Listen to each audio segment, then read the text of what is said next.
দুনিয়ার শিক্ষাটা দিলেন, ওই ছেলে যেদিন মারা যাবে জাহান্নামের আগুনে পোড়ার সঙ্গে সঙ্গে আপনার বিরুদ্ধে অভিযোগ দায়ের করবে, হে আল্লাহ আমাকে জাহান্নামে দেওয়ার পূর্বে আমার বাবা মাকে জাহান্নামে দাও, কারণ আমার বাবা মা আমাকে সেই শিক্ষা দেয় নাই যেই শিক্ষার মাধ্যমে আমি জাহান্নামের আগুন থেকে বাঁচতে পারবো।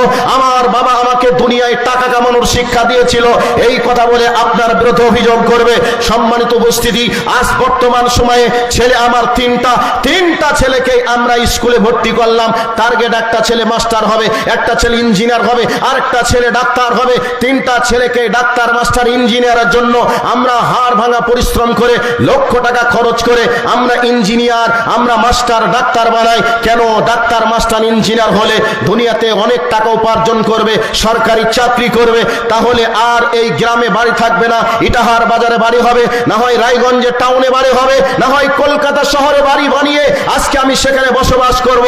দামি একটা ফ্ল্যাট হবে, দামি একটা গাড়ি হবে, ভালো দামি একটা মেয়ের সঙ্গে বিয়ে দিয়ে আনন্দেই দুনিয়া করব। এছাড়া অন্য কোনো চিন্তা চেতনা আমাদের নেই। আল্লাহর নবী বলেছেন, যেই দিন আমার উম্মতেরা দুনিয়ার প্রেমে পড়ে যাবে, আমার উম্মতদেরকে মারবে, কাটবে, পিস পিস করবে।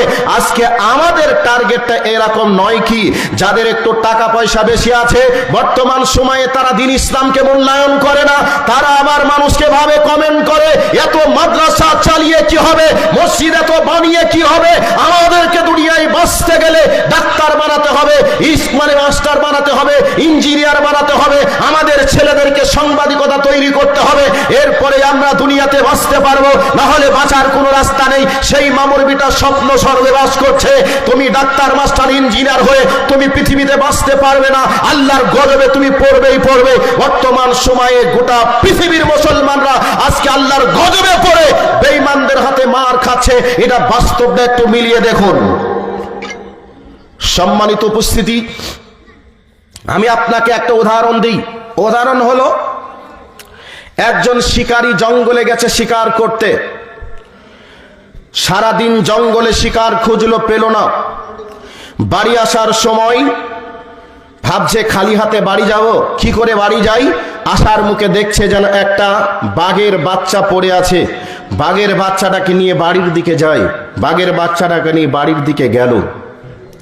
বাঘের বাচ্চা তো আর জবাই করে খাওয়া যাবে না, বাঘের বাচ্চাটাকে বুকের উপরে রেখেও যেন আনন্দে ঘুমানো যাবে না, তাহলে কি করা যাবে? বাঘের বাচ্চাটাকে একটা ভেড়ার গোয়ালে রেখে দিল। তো ভেড়ার দুধ খেয়ে বাঘের বাচ্চাটা যেন মানুষ হতে শুরু হলো। এটা গল্প, হাদিস বলছি না, কোরআন বলছি না, এটা বাস্তবতা বলছি। এরপর ওই ভেড়ার গোয়ালে বাঘের বাচ্চাটা থেকে থেকে থেকে থেকে বড় হলো। এই অবস্থায় ভেড়ার দলের সঙ্গে বাঘের বাচ্চাটা যেন মাঠে শিকারে গেল, মাঠে চড়াই করতে গেল। এই অবস্থায় একটা বাঘের যেন প্রচন্ড ক্ষুধা লেগেছে, সেও যেন শিকার খুঁজছে, কোথায় খাবার পাবো। তো দূর থেকে লক্ষ্য করেছে ওখানে ভেড়া চড়ছে, একটা ভেড়া ধরবো, তবে ধরবো যেটা শালা মোটা সেইটাই ধরবো, তবে তো আমার গোডাউন বোঝাই হবে। তো এই চিন্তা ভাবনায় বসে থাকতে থাকতে কোনটা মোটা একটু নিশানি করে নিল, ওপর থেকে পড়লো, মোটাটার উপরেই পড়লো। শালা একবার হুমকি দিল করে, 1 মিনিটের মধ্যে 200-300 ভেড়া ময়দান খালি করে পালিয়ে গেল। তো এখন বাঘটা যে শিকার করলো ভেড়া, তো বাঘ ভেড়া শিকার করেছে, তো ভেড়ার গন্ধ না পেয়ে বাঘের ঘ্রাণ পাচ্ছে। তো এ বাঘের ব্রেনে আর কাজ করছে না, আমি ধরলাম ভেড়া, আর ভেড়া ধরলাম কিন্তু ভেড়ার ভিতর থেকে বাঘের ঘ্রাণ পাচ্ছি, মানে এ তো আমার স্বজাতি, এরা তো ভেড়া নয়, এটা বাঘ। শালা ব্রেনে কাজ করছে না। কি হলো? বাঘটাকে তখন বলছে, আহারে তুই বাঘের বাচ্চা হয়ে ভেড়ার গোয়ালে ভেড়ার দলে, মানে তোর শরীর থেকে যে আমি বাঘের ঘ্রাণ পাচ্ছি আর তোর ভেড়ার গোয়ালে। শালা আমি একবার হুমকি দিলাম, 150-200 ভেড়া 1 মিনিটে ময়দান খালি করে চলে গেল, আর তুই শালা ভেড়ার গোয়ালে ভেড়ার দলে আছিস, বোঝে আসছে না, ভাবছে। শেষ পর্যন্ত এতগুলো কথা বলার পরে বাঘের বাচ্চা ভেড়ার দলে থেকে থেকে ভেড়াতে রূপান্তরিত হয়েছে। এদিকে তাকে টিউশন পড়াচ্ছে, আর এদিকে তখন ম্যা আওয়াজ করছে। বাঘ বলছে, কি হলো রে? তো বাঘের বাচ্চা হওয়ার পরে একবারে তার বাঘের সমস্ত পুরুষত্ব হারিয়ে তুই ভেড়া হয়ে গেলি। এখন বাঘ আবার নতুন করে টিউশন পড়াচ্ছে। কি বলছে? শোন, আমি বাঘের বাচ্চা, একবার আওয়াজ করলাম 300 ভেড়া 1 মিনিটে খালি হয়ে গেল। তুই বাঘের বাচ্চা হওয়ার পরে কেমন করে ভেড়ার দলে আছিস বল? এখনো পর্যন্ত বলছে ম্যাঁ। এই অবস্থায় বাঘ বলছে, আমার চেহারার সঙ্গে তুই চেহারাটা একবার মিলিয়ে দেখ। আমার শরীরে যেমন ডোরা টোরা টোরা দাগ রয়েছে, আমার হাতে যেমন থবা রয়েছে, নখ রয়েছে, তোরও থবা রয়েছে, নখ রয়েছে। আমার গালে যেমন লোম আছে, তোর গালেও তেমন লোম আছে। অতএব আমি একবার হুমকি দিলাম, ময়দান খালি করে পালিয়ে গেল 300 ভেড়া। আর তুই বাঘের বাচ্চা হয়ে ভেড়ার দলে কেমন করে আছিস বল? এখনো বলছে ম্যাঁ। এবার বাঘ দেখে নিল এখানে কোনো কাজ হবে না, চল তোকে নদীর পাড়ে নিয়ে যাই। এবার বাঘের ওই বাচ্চা নেই, বরং বড় হয়ে গেছে। নদীর কিনারে নিয়ে গেল।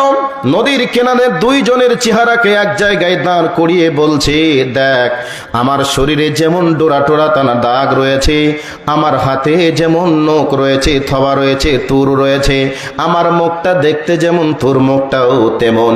অতএব আমি একবার হুমকি দিলাম, 300 ভেড়া ময়দান খালি করে পালিয়ে গেলে 1 মিনিটে। আর তুই বাঘের বাচ্চা হওয়ার পরে ভেড়ার দলে কেমন করে? এখন বাঘ বুঝতে পেরেছে সত্যিই তো ঘটনা তাই। আমি বাঘের জাত, আমি ভেড়ার জাত নয়। আমি একবার যদি হুমকি দিই 300 ভেড়া ময়দান খালি করে চলে যাবে। আমার ভাই, আমার বন্ধুরা, আমরা তো হলাম সেই উমারের উত্তরসূরি, আমরা হলাম হযরতে আলীর উত্তরসূরি, হযরতে বিলালের উত্তরসূরি হওয়ার পরে, বাঘ সিংহের জাত হওয়ার পরে, যেই বাঘ সিংহরা জিন্দিগিতে কোনোদিন মার খায়নি, জিন্দিগিতে কোনো জনের অধীনে বসবাস করেনি, বরং তারা দুনিয়ার নেতৃত্ব দিয়েছিল। আর আজকে আমরা মুসলমান, লোকের দালালি করতে করতে করতে করতে আমরা আমাদের মুসলমানের নীতি আদর্শকে ভুলে গিয়ে অন্যের নীতি আদর্শে আমরা প্রভাবিত হয়ে গেলাম।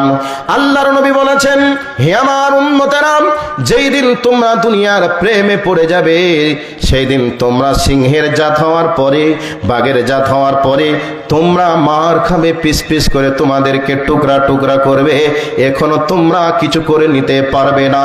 তাম ভারতবর্ষ জুড়ে যেই বিলটা পাস হয়েছে, ওই বিলের মধ্য দিয়ে জানাতে চেয়েছে এতদিন পর্যন্ত আমাদেরকে শিক্ষা থেকে, চাকরি থেকে, ব্যবসা বিজনেস থেকে আমাদেরকে বঞ্চিত করেছিল।